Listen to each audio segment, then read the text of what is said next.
Bueno, buenas tardes a todos. Soy Sebastián Balbín, soy vicedecano de la Facultad de Derecho de la Universidad Austral y soy subdirector del Departamento de Derecho de la Empresa.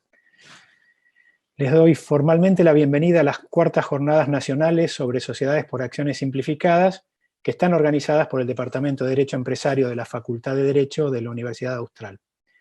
Se trata además de las primeras jornadas de este tipo que se realizan 100% online. Probablemente se cuenten además entre las primeras de cualquier otra especie, al menos eso suponemos.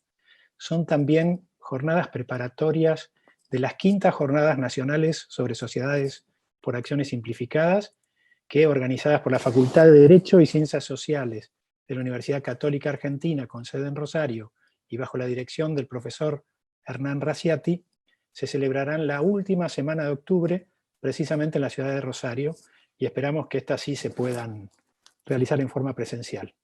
De todas maneras, no se trata esta de la única ni de la última actividad sobre la materia. Previo a las quintas jornadas nacionales, la Facultad de Derecho de la Universidad Nacional de Rosario realizará, bajo la dirección de los profesores Gabriela Calcaterra y Lisandro Haddad, los días 3 y 4 de septiembre, las jornadas en homenaje al doctor Alfredo Altaus, que tratarán sobre temas relacionados a la autonomía de la voluntad, normas imperativas y registración en el nuevo derecho societario.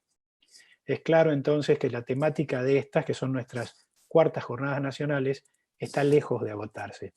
Una prueba del interés y la actualidad de la materia son las más de 3.000 personas que en este momento asisten a este evento a través de diversas plataformas y que explican en parte la demora para iniciar. Bueno, es que estas nuevas formas asociativas pareciera que han venido a desplazar a sus antecesoras de manera permanente, al menos hasta tanto nuevas formas más modernas reemplacen aquellas. El nuevo tipo sobre el que se ocupan estas jornadas, la sociedad por acciones simplificada, consagra de manera más inteligible que sus predecesoras principios básicos relacionados con la libertad en oportunidades vedados por el que podría denominarse derecho societario tradicional, entendido este como contraposición al receptado hace no más de 3 años en la República. El juicio no parece aventurado a poco que se repare en que estas nuevas formas asociativas acaparan la casi totalidad de la manera de encarar los negocios en el resto de los países donde se las legisla. Lo mismo sucede actualmente en la Argentina. Para discutir estas y otras ideas, que no son ni más ni menos que discutir el futuro del derecho societario argentino, es que dejo formalmente abiertas las cuartas jornadas nacionales sobre sociedades por acciones simplificadas, dando paso entonces al primer panel. Este primer panel va a ser moderado por la doctora Gabriela Calcaterra, quien es doctora en Derecho por la Universidad Nacional de Rosario, es profesora asociada a la Cátedra de Personas Jurídicas de la Universidad Nacional de Rosario y es miembro de la comisión del anteproyecto de reforma de la Ley 19.550. Así que, formalmente abiertas las jornadas, Gabriela, en tus manos. Felicitaciones por esta excelente convocatoria que hemos tenido en el día de hoy. Les pido disculpas por cualquier irregularidad que haya en el uso de esta tecnología que se ha convertido en nuestra herramienta base en los últimos días, pero bueno, tiene sus particularidades.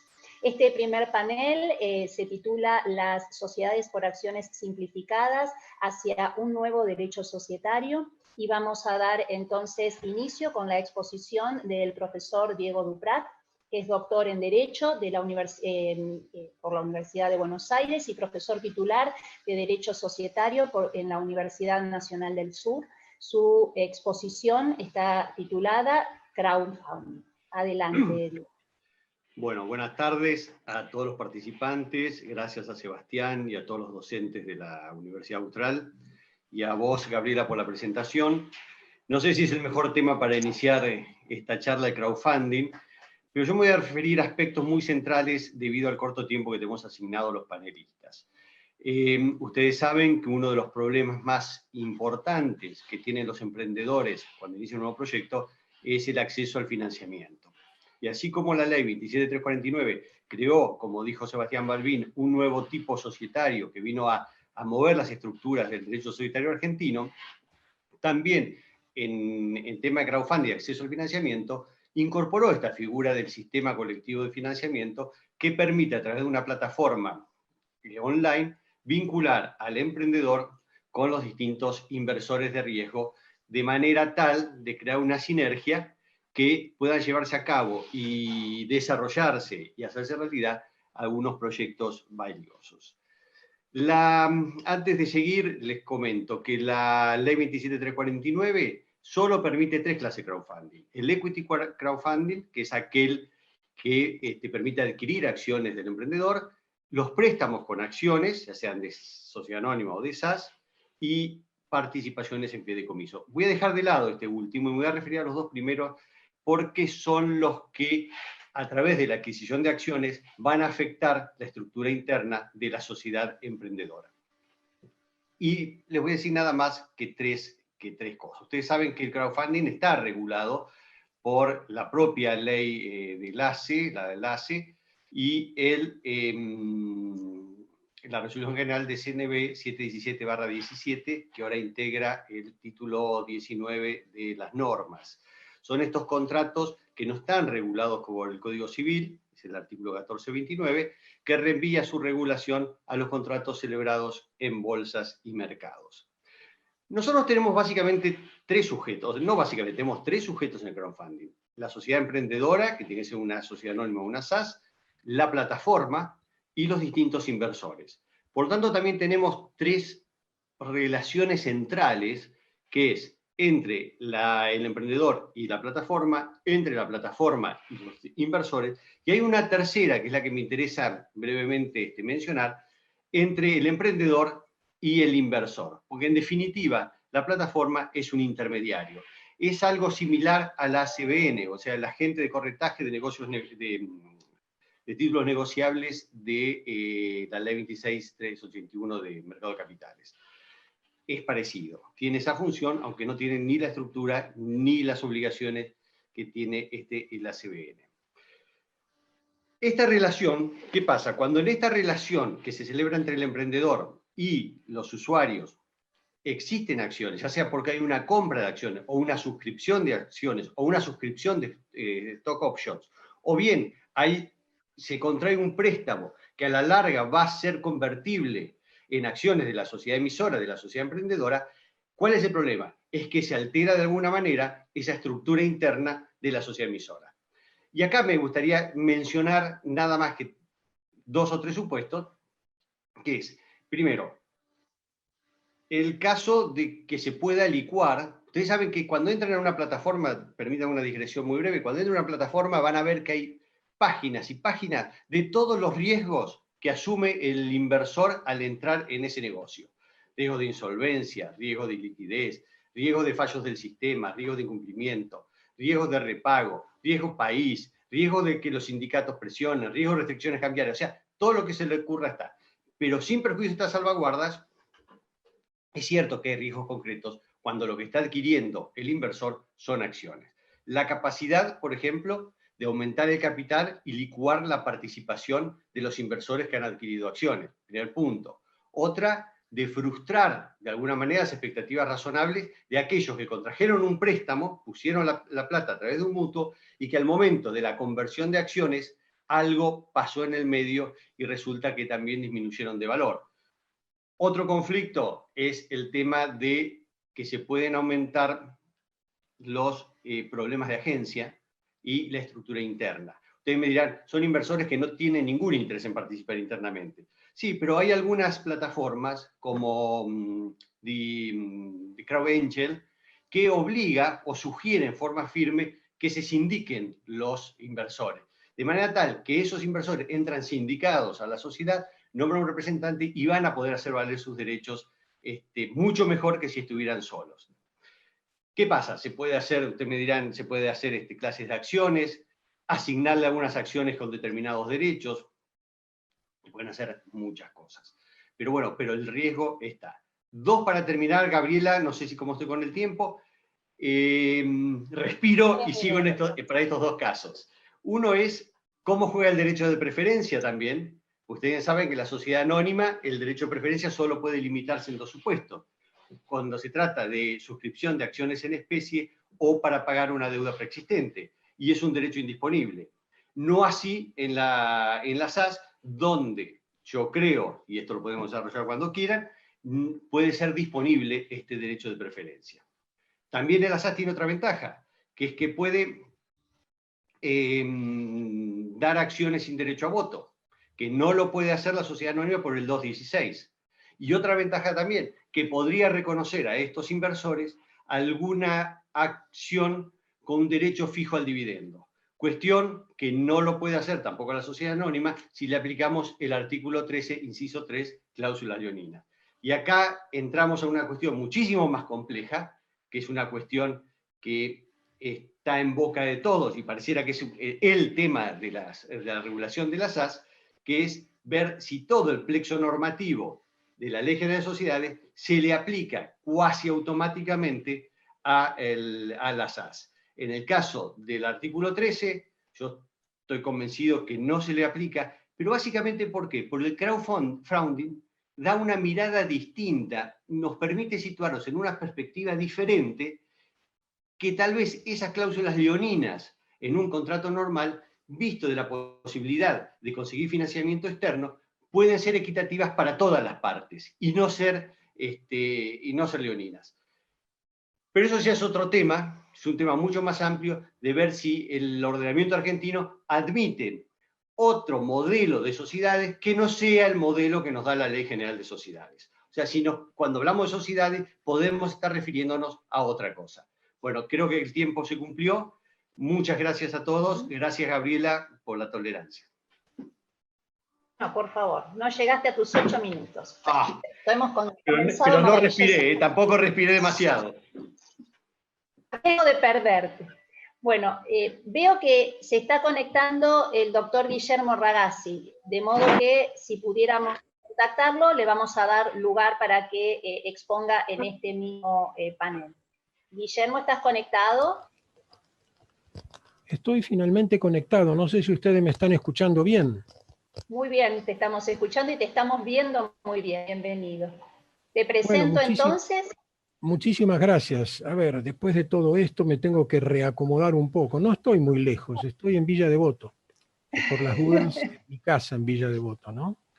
De modo tal que, bueno, la tecnología, a pesar de todos los avances, a veces nos da estos pequeños disgustos. No sé, ¿ustedes me ven bien? Te vemos perfectamente. Si estás dispuesto, te presento y comenzás tu exposición. Ah, bueno, muchísimas gracias. Muy bien, ya estamos. Sí, porque tomó tu lugar Diego y ahora continuamos. Bueno, perfecto, muchas gracias. Bueno, disculpa, te interrumpí. Todos conocemos al doctor Guillermo Ragazzi, no necesita presentaciones, es profesor titular regular de Derecho Comercial por la Facultad de Derecho de la Universidad de Buenos Aires y de Derecho Económico de la Facultad de Ciencias Económicas también de la Universidad de Buenos Aires y director de la carrera de especialización en negocios societarios de la Universidad Notarial Argentina. El tema de su exposición es presente y futuro de las SAS. Adelante, Guillermo. Bueno, muchísimas gracias. Yo sé que estamos limitados con el tiempo, pero voy a hacer una muy breve introducción de agradecimientos, de modo tal que espero que esto no se compute en el tiempo que tengo asignado. Bueno, muchas gracias a la universidad y por supuesto a la Facultad de Derecho por esta invitación y esta posibilidad de unirme a este panel realmente con tan distinguidos amigos y juristas. Y además felicitarlos realmente a los organizadores de todo este evento por estas jornadas online sobre las SAS que nos ha convocado.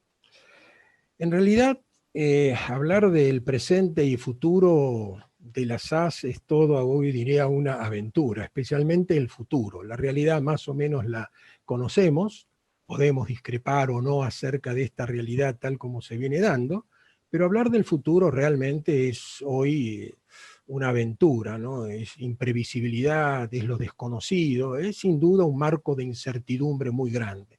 De cualquier forma, algunas líneas esbozaré sobre lo que pienso de pronto que podemos ver en ese horizonte o en ese futuro. Sin duda vivimos un momento crucial de nuestra historia, por supuesto hemos leído, hemos escuchado en estos días, que realmente el marco es una profunda incertidumbre, una profunda inseguridad, y no sabemos realmente sobre lo que vendrá. Frank Snowden, sin duda un experto conocido por todos sobre la historia de las epidemias, dice: las pestes son un espejo. Allí la humanidad puede reconocerse y tomar conciencia de la necesidad de un cambio. Y esta palabra del cambio, que tanto lo hemos escuchado en estos últimos días y lo hemos leído, realmente es un poco el futuro que nos plantea hoy sin duda es un profundo cambio. Cambio a partir del impacto de las tecnologías, a partir sin duda de esta nueva disrupción que ha aparecido y que compite con la tecnología, que es la naturaleza.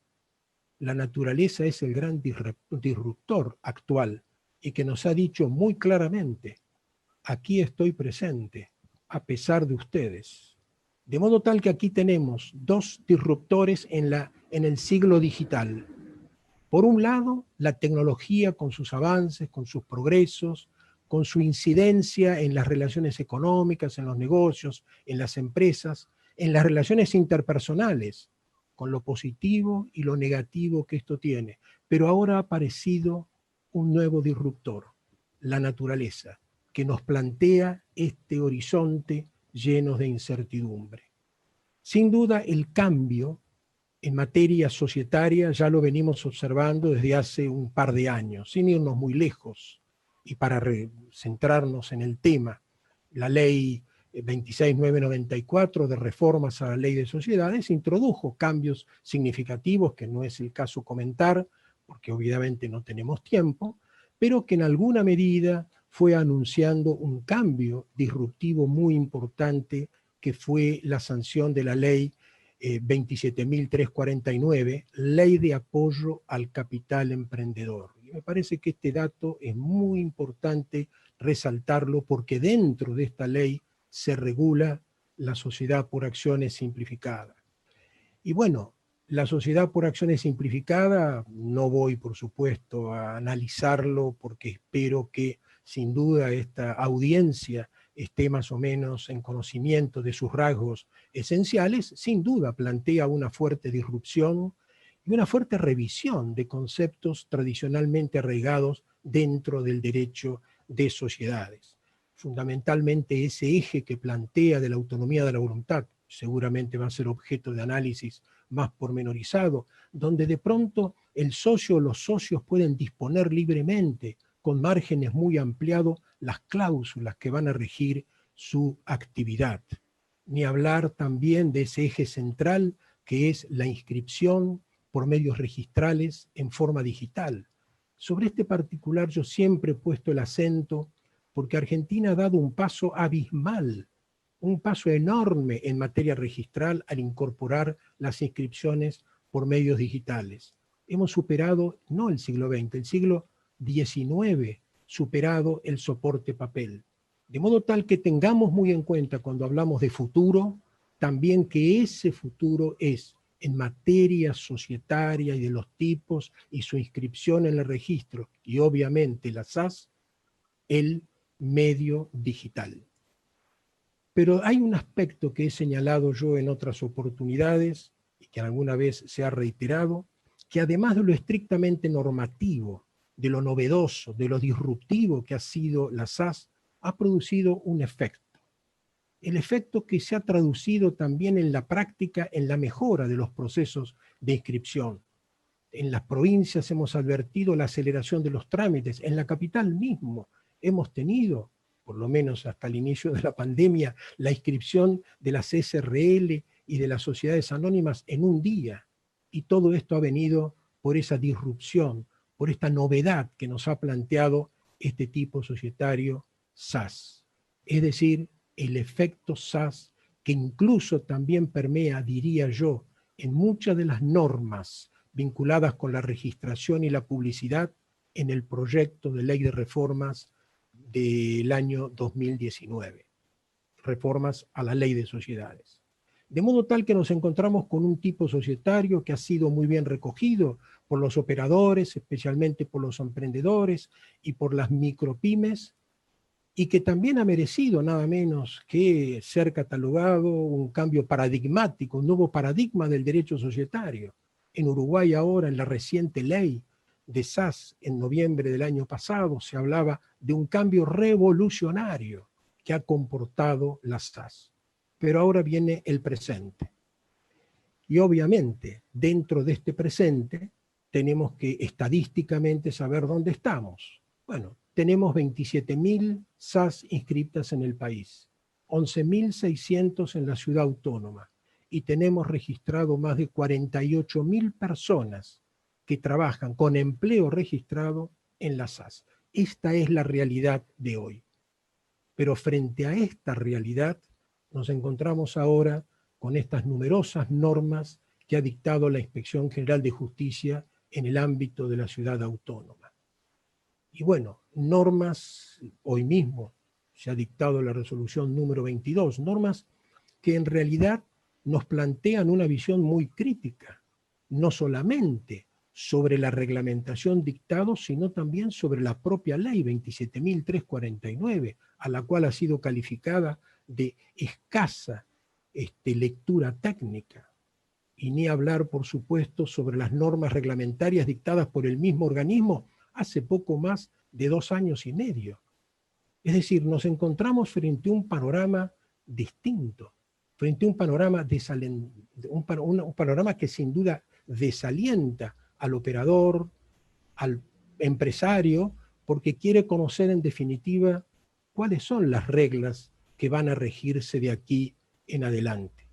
Y aquí es donde me parece que es importante plantear, yo diría, como propuesta, como alternativa para tratar de superar este momento tan importante y mirando ese futuro que nos está interpelando y que nos está reclamando realmente soluciones para salir de esta dramática situación en la que está viviendo sin duda el país, nuestras empresas, nuestras pymes y nuestros emprendedores.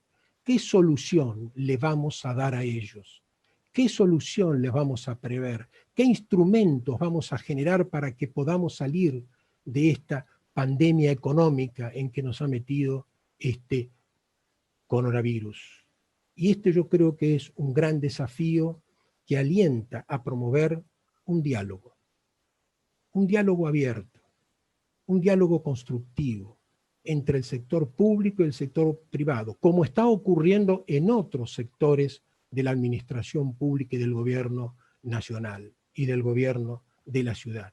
Un diálogo en el cual podamos expresar nuestros disensos, pero también nuestros acuerdos. Un diálogo donde necesitamos contar con más generosidad, no pensar en tantos individualismos ni en tantos egoísmos, sino pensar que el país está demandando soluciones para un gran sector del empresariado que está pasando un mal momento. Esto es lo que yo estoy proponiendo, abrir un diálogo, porque sin duda estamos en un momento clave en donde la SAS, pero también los otros tipos societarios, pero la SAS amerita por lo menos este esfuerzo y esta interpelación que nos hace la sociedad. El futuro. Es difícil en este marco de incertidumbre pensar en el futuro de la SAS. Pero yo pienso, por lo menos, en que la pandemia ha fortalecido esta idea del impacto de la tecnología. Es decir, esta fenomenal instrumental que nos provee la tecnología y que sin duda va a ser decisivo en la construcción de los documentos futuros en los cuales se plasmen el estatuto, el contrato o el instrumento constitutivo, y en este caso de la SAS. La tecnología sin duda es un gran protagonista y lo será siendo en este siglo digital.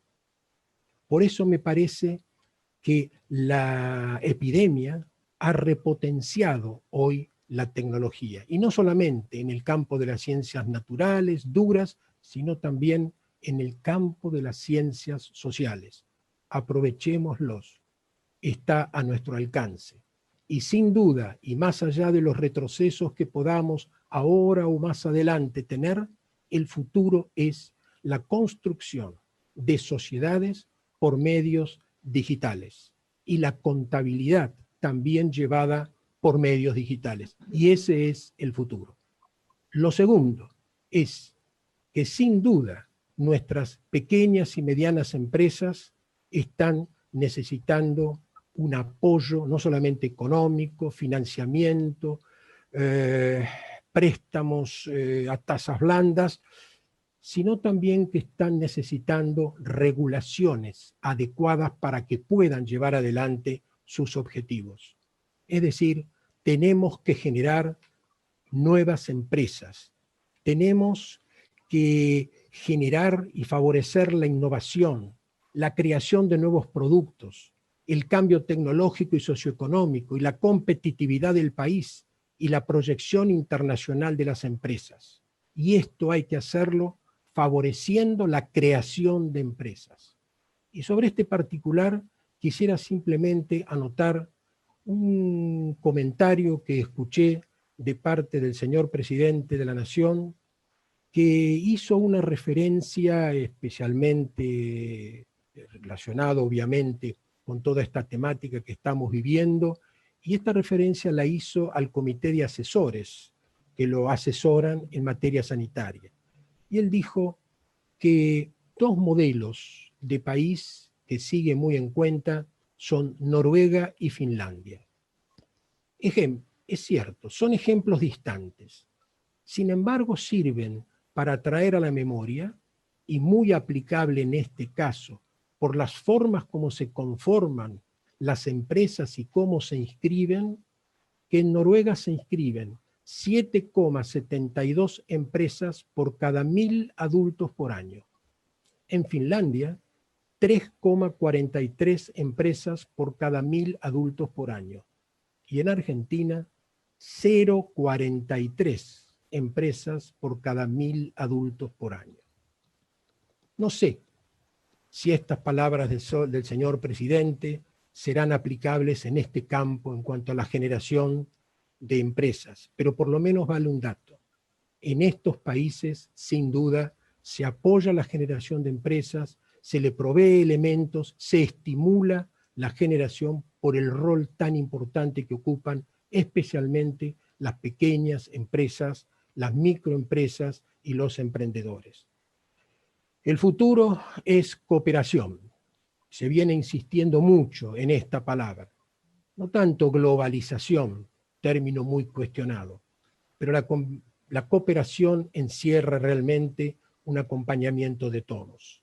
Cuando se habla de futuro y se habla de la cooperación, yo también aludo al compromiso que cada uno de nosotros, a título personal, vamos a asumir. Y si ese compromiso es un compromiso fuerte y serio, pensando en las necesidades de nuestro país, de nuestra gente y de nuestras empresas, por lo menos se avisora una luz a la finalización del camino. Convoco a ese encuentro para analizar abiertamente toda esta problemática. Eso seguramente nos ayudará a encontrar algunas respuestas útiles para nuestros empresarios y para nuestra gente. Termino señalando que además del apoyo económico, las empresas necesitan también una regulación acorde para el cumplimiento de sus objetivos.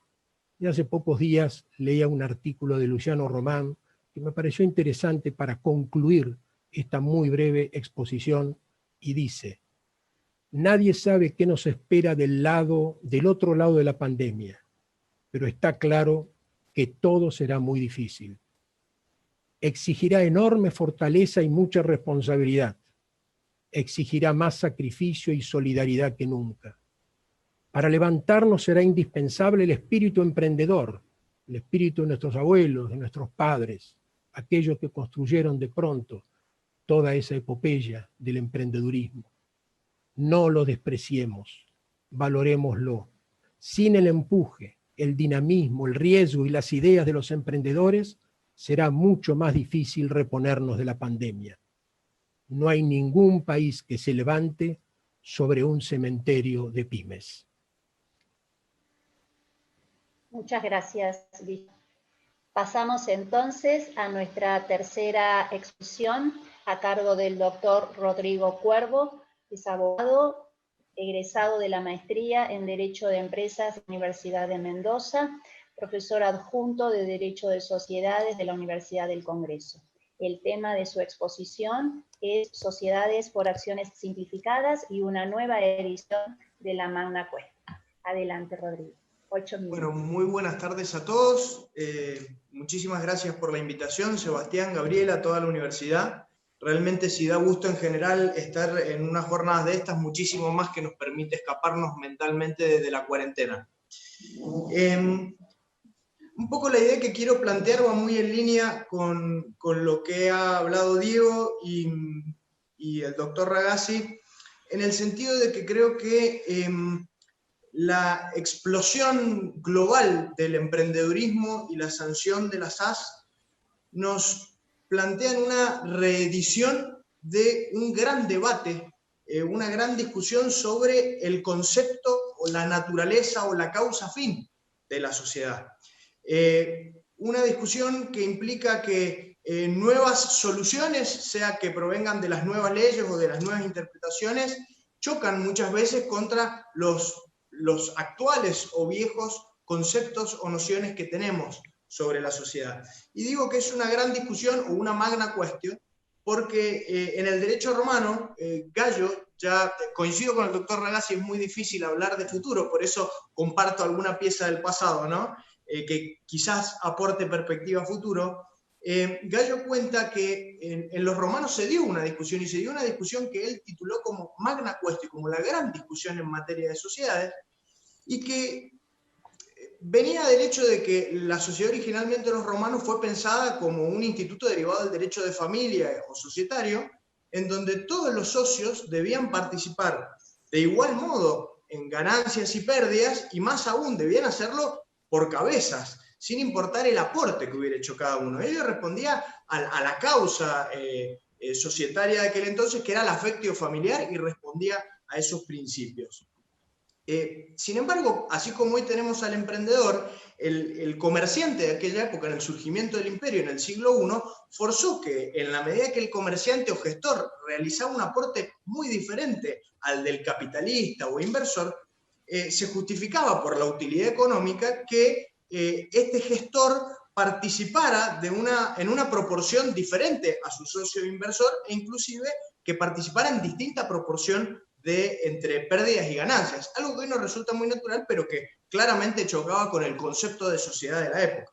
Esto enfrentó a dos grandes puristas, Quinto Mucio fue quien dijo, no, miren, esto es inaceptable porque choca contra la naturaleza de la sociedad, sin perjuicio de lo cual la jurisprudencia romana se terminó inclinando por el pragmatismo propio de los romanos en este vuelco de conceptos. Es decir, se aceptaron nuevas soluciones aun cuando ella implicaba dejar de lado los viejos conceptos, reformulando los conceptos. Esto es un poco lo que han hablado los destacados panelistas que me precedieron. Esto que ocurrió en Roma, esta Magna Cuestión, ha tenido muchas ediciones en la historia y se ha discutido muchísimo cada vez que hubo un cambio legal. Claramente, en la Edad Media la sociedad no fue la misma que en los romanos, si bien los glosadores nos hicieron creer que sí en aquella época, y el concepto también cambió con la aparición de la persona jurídica como un tercero, y hoy quizás está desapareciendo inclusive el concepto enfocado en el lucro, ya que hoy está más bien limitado al riesgo común, correr un riesgo común, esto un poco desde la jurisprudencia alemana, en donde inclusive se aceptan las sociedades donationis causa, algo que en Alemania está permitido y que el propio artículo 3 de nuestra ley en el fondo lo permite. Cuando las asociaciones bajo forma de sociedad se prioriza la organización, más allá de que la finalidad del lucro no exista, porque al menos existe ese mínimo común denominador que es el riesgo común. En esta misma línea, como mencionaban antes, el proyecto de Ley General de Sociedades ha tomado este mismo sentido y expresamente autoriza tener una finalidad que no sea lucrativa. Entonces creo que la historia muestra que el concepto va cambiando a medida de que cambian las normas y va a seguir cambiando, creo yo. No sabemos para dónde, pero creo que es inevitable. No solo a lo largo de la historia esto se ve, sino que inclusive dentro de un mismo ordenamiento jurídico, un concepto, un término puede tener diferentes acepciones o regir variantes distintas del instituto. Quizá un caso que se me viene a la mente, que es bastante claro, es que antes de la unificación del código teníamos un fideicomiso, que era el del Código Civil, que era diferente al fideicomiso de la 24441. Dos fideicomisos, pero diferentes. En materia societaria, este caso es un poco exagerado, pero para Vélez Sarsfield, la sociedad conyugal era una sociedad.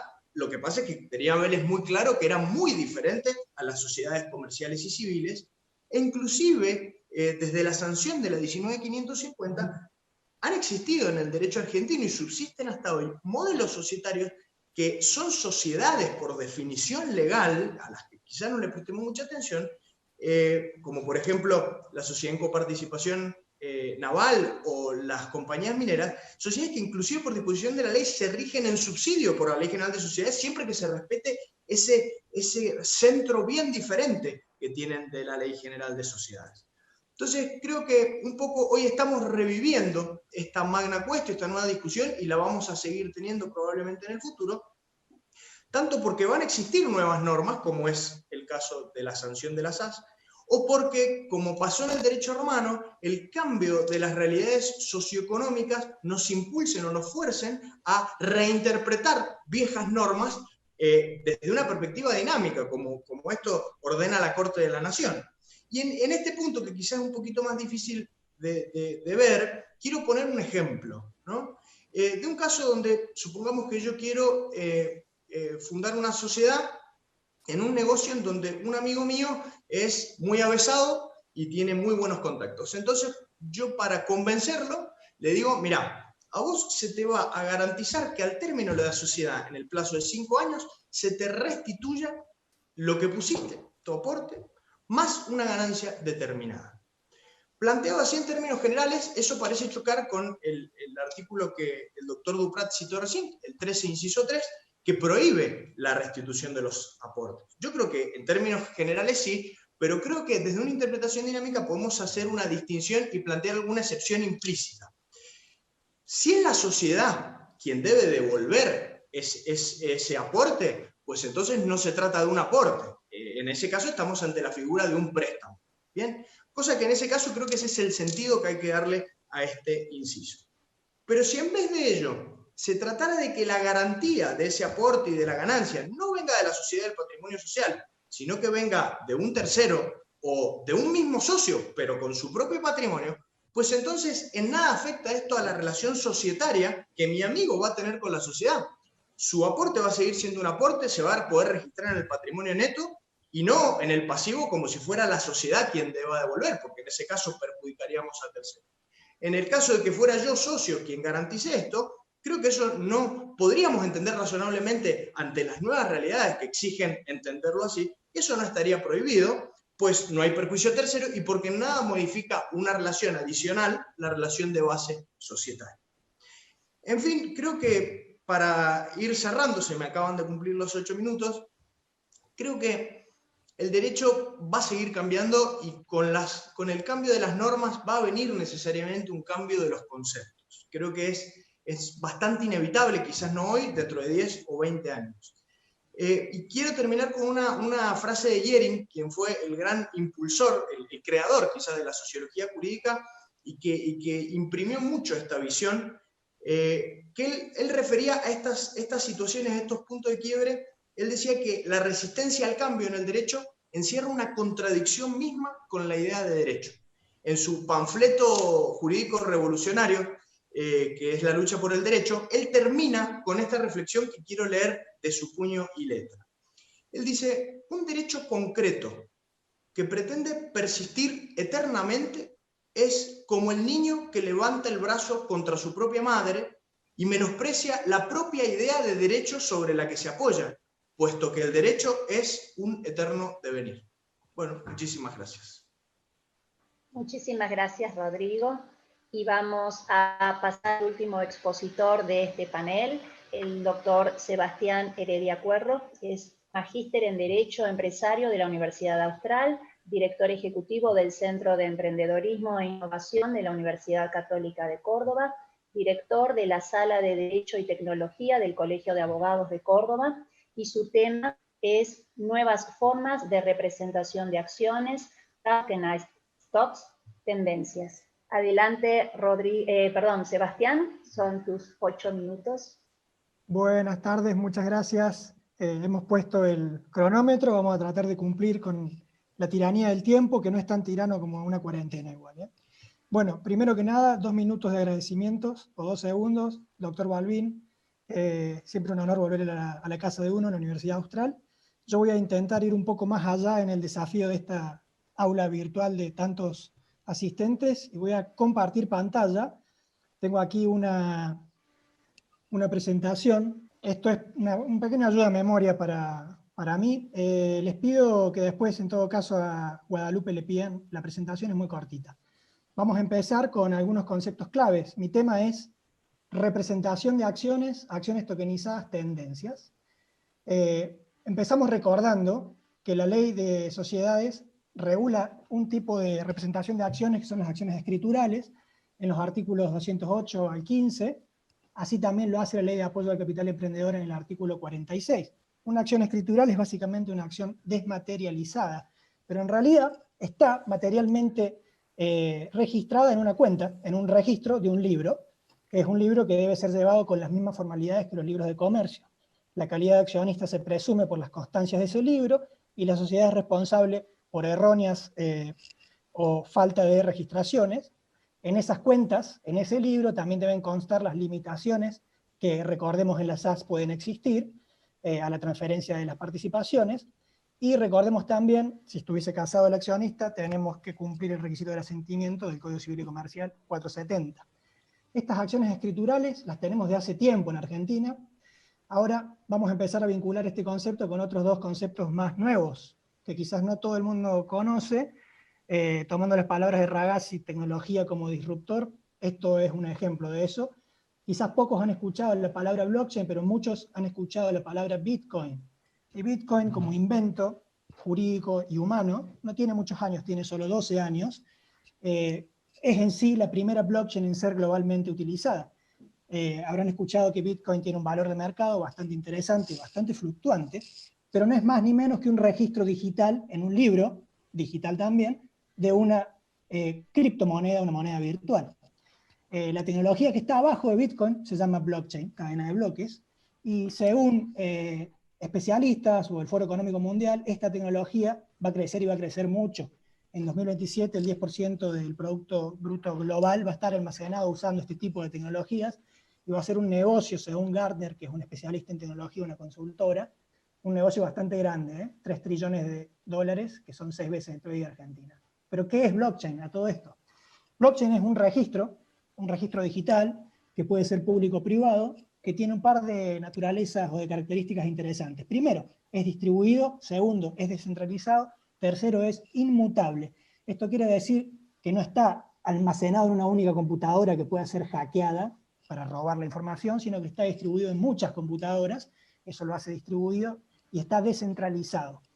Este registro inmutable digital que se llama blockchain permite realizar algunas acciones interesantes, como la tokenización. Tokenización es una adaptación de la palabra inglesa token.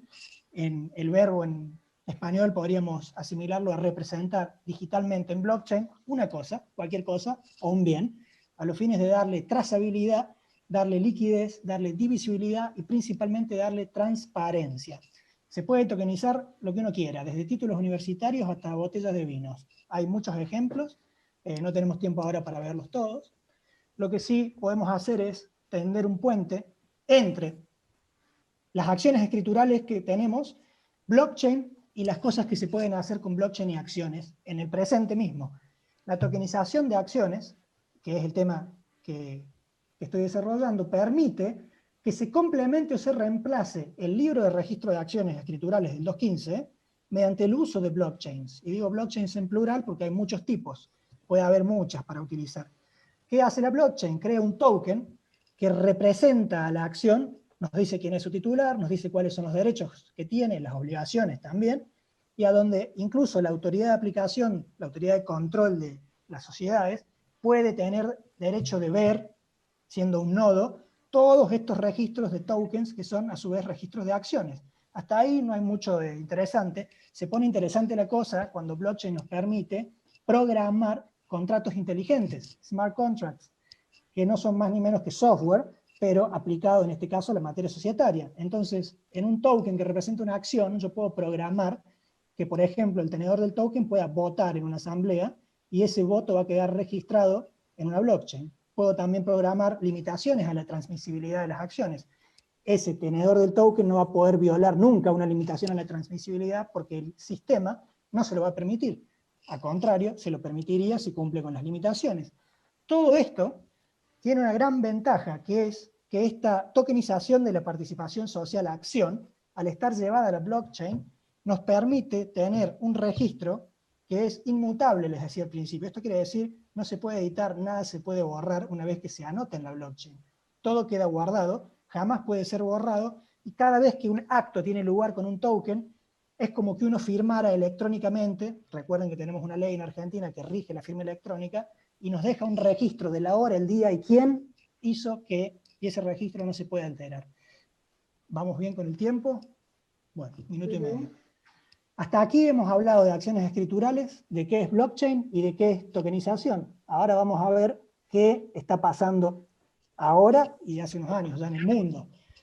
He seleccionado un par de casos. El primero, por interés, puede llegar a ser Delaware. Delaware es un estado de Estados Unidos que es importante desde el punto de vista societario porque ahí están inscritas el 60% de las sociedades más grandes de Estados Unidos.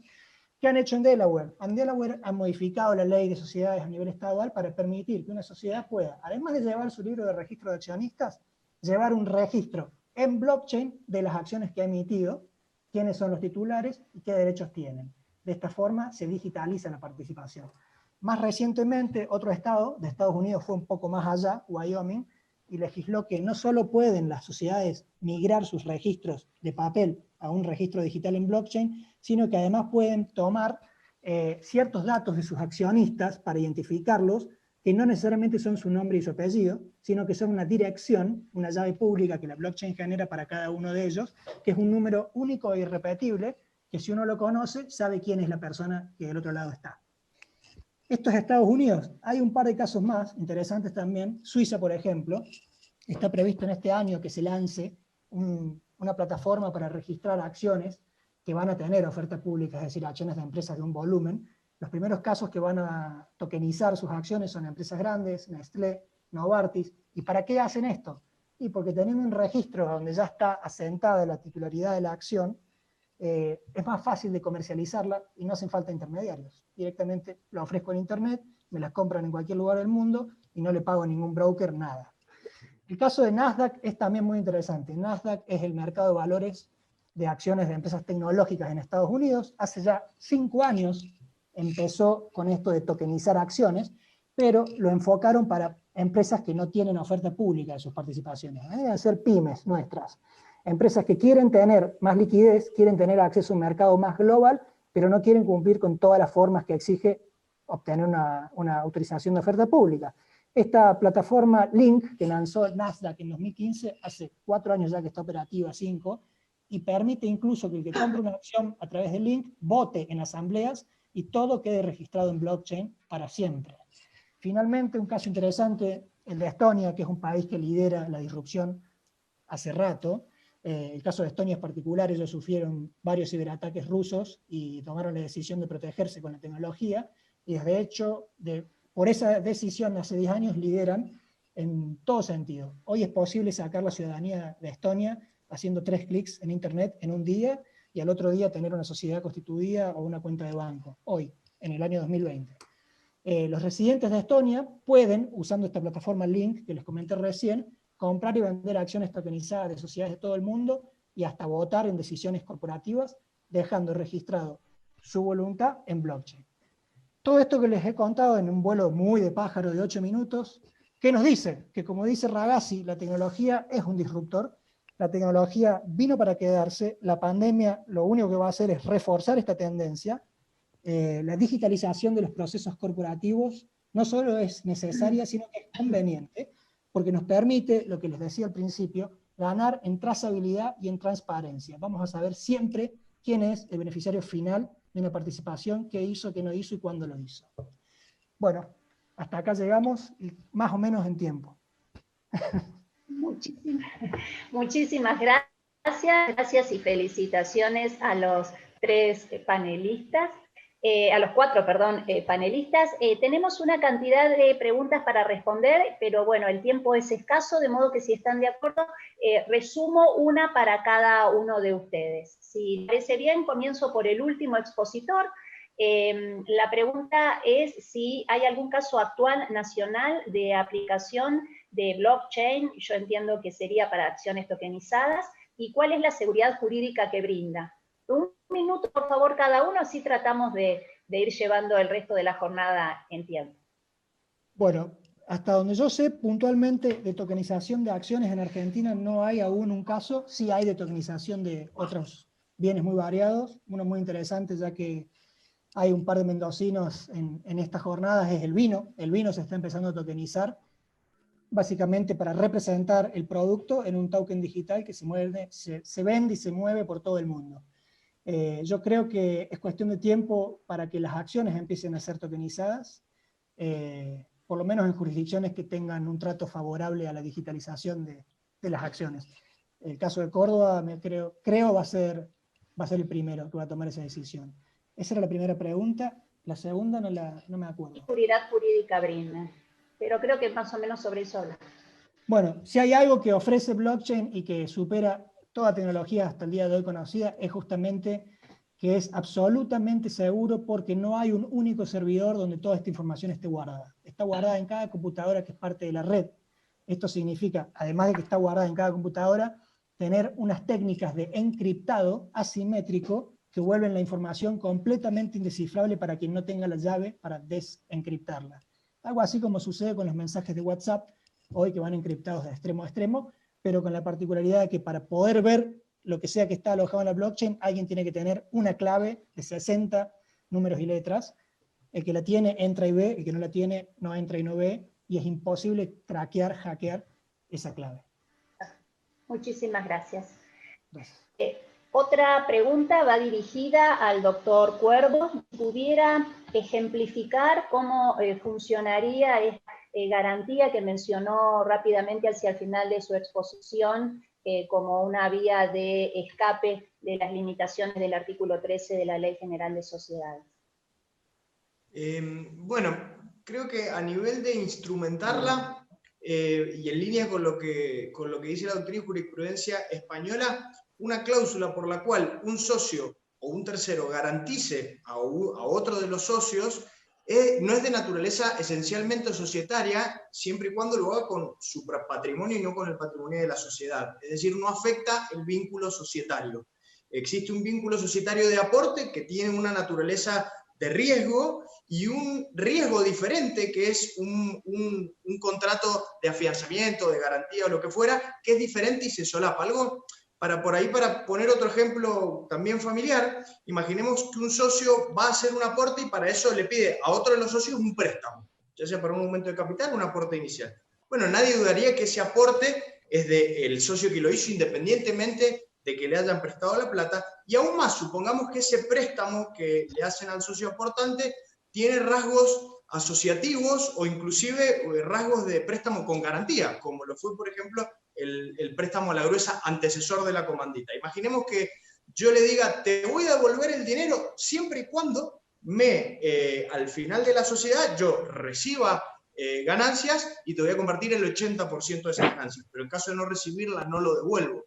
Yo creo que en ese caso tampoco nadie dudaría de que, sobre todo si estuviera planteado fuera del contrato de sociedad, donde no quedarían dudas, eso no le quita la naturaleza de socio al aportante. Eventualmente el otro será a lo sumo un socio del socio, sin perjuicio de las responsabilidades del 35. Pero el vínculo con la sociedad, en ese caso, es societario, y que no creo que se viole de esa forma el artículo 13, entendiendo implícitamente esta excepción que no está aclarada. De hecho, cierro con esto. La Ley General de Sociedad, el proyecto, ha detectado esta cuestión y si ustedes ven, dice que este tipo de pactos están prohibidos tanto en el contrato de sociedad o en contratos parasocietarios, a fin de prohibir esto un poco porque sigue atando el concepto de sociedad al concepto clásico de los últimos años. Muchas gracias. La pregunta siguiente va dirigida al doctor Duprat. Pregunta, ¿cuándo y cómo podría darse la dilución del capital de las acciones sometidas al procedimiento de crowdfunding y la afectación de los préstamos convertibles en acciones? Bueno, son casos de abuso de derecho básicamente o de fraude lo que se da, pero no son de laboratorio, pasan. Ustedes se recuerdan, por ejemplo, en el caso de conversión de acciones, uno de los tantos de con Masú, donde un socio había adquirido acciones preferidas que luego se convertían en ordinarias al cabo de 2 años. En el medio, antes de la conversión, se emiten nuevas acciones, se capitalizan las utilidades que había retenidas en la sociedad, se emiten nuevas acciones y se distribuyen solo entre los socios titulares de ordinaria que existían en ese momento anterior al canje de las acciones preferidas. O sea, existe. Y en el otro de dilución, bueno, sí, la dilución pasa a través de un aumento de capital, eso está claro. Hay un fallo, creo que es Borelli con Electrosistemas, un fallo bastante reciente, donde aprovechan el interín que hay en una sesión, el interín que hay entre que se notifica la sesión al directorio para que se inscriba en el registro de acciones, y en ese interín, que no estaba el socio del sesionario, se aumenta el capital y se le licúa la participación. O sea, con estas variantes hay muchos casos posibles aprovechando de eso. Por supuesto, vuelvo a retirar, son casos de fraude, son casos de abuso del derecho e inclusive de incumplimientos contractuales, cuando ese contrato que celebra el emprendedor con la plataforma es un contrato, generalmente son contratos de underwriting, donde tiene las cláusulas muy claras, porque aparte es esto, Gabriela y todos los que están escuchando, todos estos contratos hay que no solo publicarlos en la plataforma, sino subirlos a CNV, o sea que son de acceso público, o sea, uno podría ver, pero ahí es otro de los riesgos que habíamos hablado al principio, es que, bueno, ¿qué pasa? ¿Abastece suficientemente estos contratos pro forma que son de acceso público a los usuarios? ¿Abastece suficientemente un tipo de contrato de suscripción de acciones común? ¿O las obligaciones que le impone al emprendedor de informar situación financiera, situación fiscal, situación patrimonial, puede ser equiparable a un due diligence eficiente? Bueno, se verá. De ahí también depende el éxito de la plataforma y el éxito del crowdfunding, ¿no es cierto? Me parece que alguien quedó duro, ¿no? Sí, me parece que Gabriela, te perdimos por unos instantes. La paralicé con la respuesta. Sí, por ahí no era lo que quería escuchar. Bueno, de todas maneras entiendo que con tu exposición terminaba el módulo, ¿verdad? Sí. Entonces, espero que Gabriela no se enoje conmigo. Si les parece bien, hacemos ahora entonces un corte y nos vemos en, no sé si son 15 o 20 minutos. Seguramente en las pantallas va a aparecer el tiempo de espera.